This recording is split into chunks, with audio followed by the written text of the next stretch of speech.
Good morning, or depending when you're watching this, good afternoon, good evening, or good night. My name's Ross, and as always told, out of Voice of Radio. So today, I want to show you some cards that are flat out beautiful. You see, we have got images of the alternate art of the Galarian Bird trio, and these are the kind of cards where I look at them and I just go, oh my goodness, these are amazing. People need to see these cards. Well, the good news is I have a YouTube channel and I can use that to show people the cards. So I figured that's what we should probably have a little bit of a look at today. And I'm going to tell you straight off the bat, and I've made no secret of this since they were originally revealed, I am huge fans of the Galarian Bird trio. I think that as a trio of cards, they are among the best cards playability-wise that we've seen in a little while. I think they are, all three of them, absolutely brilliant, awesome cards. So if you're telling me that I can go ahead and get some rather awesome artwork as well, that sounds pretty gosh darned good. So we might as well start off with the one that's clearly got the best alternate artwork. Come at me in the comments. No, that's not actually true. I think they're all brilliant. I'm not picking a winner, but we're going to start with Galarian Zapdos, because that is at least the one that garnered the most discussion on the old interwebs. And if we have a look at the alternate art here, we can see we've got like a proper scene of it just running up a rock face. Remember, of course, I don't know how many of you have played the Crown Tundra. If you haven't, it comes highly recommended by Wassy. But essentially, it doesn't fly. It just runs everywhere. And then you have to catch it. And then when you don't catch it, but you run and then you fight it. And then you catch it. Man, I enjoyed it. It was over too soon for my liking. I caught the three of them too quickly. But I really enjoyed kind of following them round. Because it wasn't like in the old games where you're following roaming Pokemon. You saw them flying or running in this case. And you actually chased them around the map. It was so much fun. It's not going to be long until I end up just buying it. I bought it for Sword. I'm going to buy it for Shield at some point to play through the DLC again. Because I loved them. Yeah, I played through Sword and Shield. So anyway, Galarian Zapdos. The cool thing here is the ability that basically says you reduce the attack by 1 colorless cost for each Pokemon V that your opponent has in play. And bearing in mind, when we hit the rotation, we're going to lose stuff like Dedenne. And so everyone is going to be forced into playing cards like Crobat. So when we're looking at these support Pokemon, they're all just going to be Pokemon Vs, because time we hit the rotation, Pokemon GXs, they're not going to exist anymore. So you're pretty much going to be forced, unfortunately. So, hey-ho, there's that. And then the attack for a fighting and free colorless does 170, but before dealing damage, you discard a special energy from your opponent's active Pokemon. And that makes it a ridiculous Eternatus counter, because firstly, Eternatus is going to be playing a bunch of Eternatus. Yes, VMAXs count as Vs, we know that, that's the rule that's well established. And they're going to be playing a bunch of Crobat. So you're going to be attacking for 1 energy, and you do 170, which is exactly how much you need to do. And even if they try using a weakness guard energy pre-rotation, well, that gets discarded before you do damage. So weakness guard energy won't even save them, which I probably shouldn't be laughing about, but I am, because it's kind of funny. Not for your opponent. It's funny for you. It's a ridiculous counter. Galarian Articuno, I still think may well go down as being the best among them. If we take a look at the alternate artwork here, I adore this artwork, and I think I want to pick a favorite. I just feel like I should be picking a favorite. And honestly, everyone I look at, I'm like, no, that's my favorite. No, that's my favorite. But I really do think this is amazing artwork. I love the way it looks. It's in a nice psychic bubble, because why would it not be in a psychic bubble? And it's just kind of like chilling, and obviously, you look where it's chilling. You remember where you chased it in the DLC. Looks about right, does it not?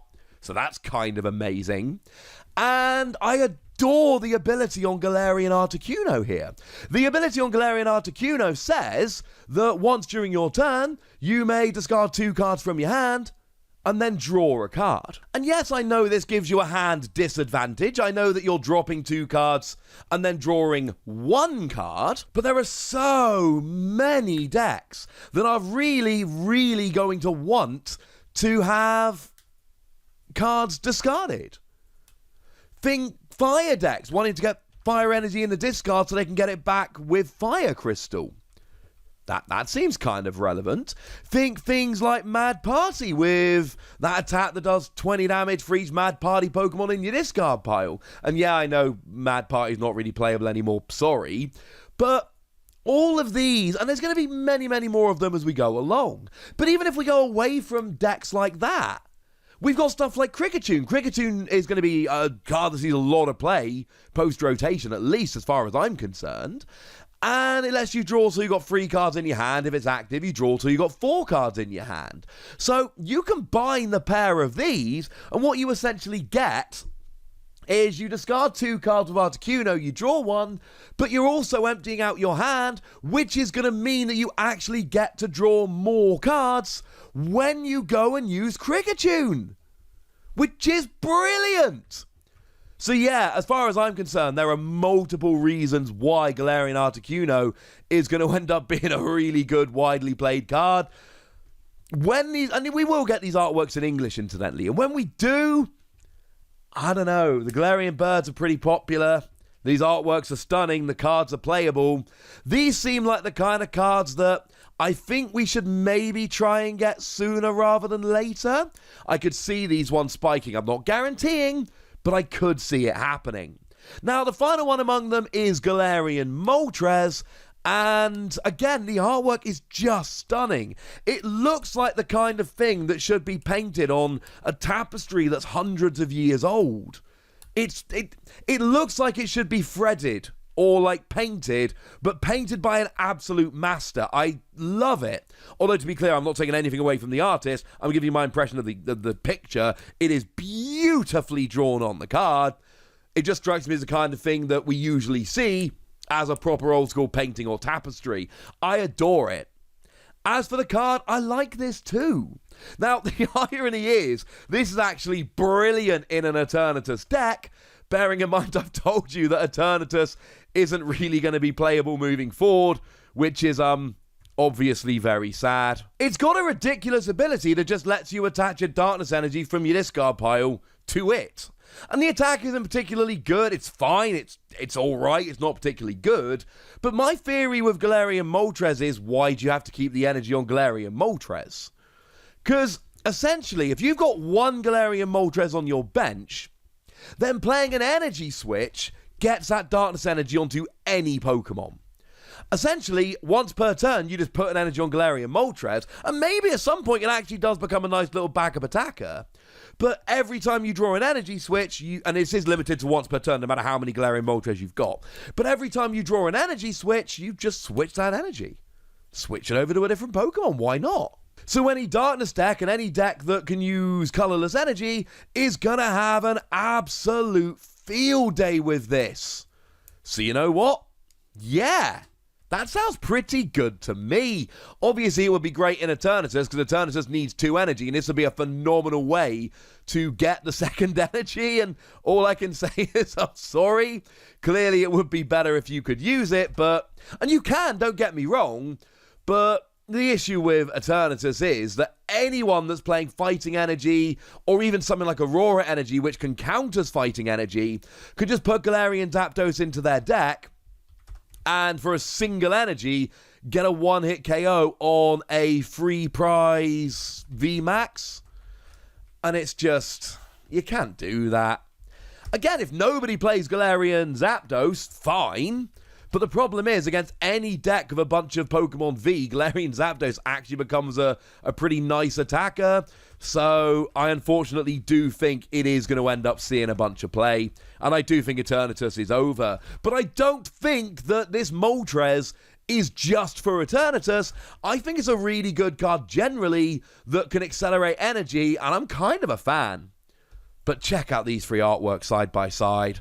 Come on, how cool are these? These are among the best alternate artworks we've had in a while, and when you combine the awesome artwork, the playability, and the relative popularity of the Pokemon in question, I think it's fair to say these are artworks that people might be after.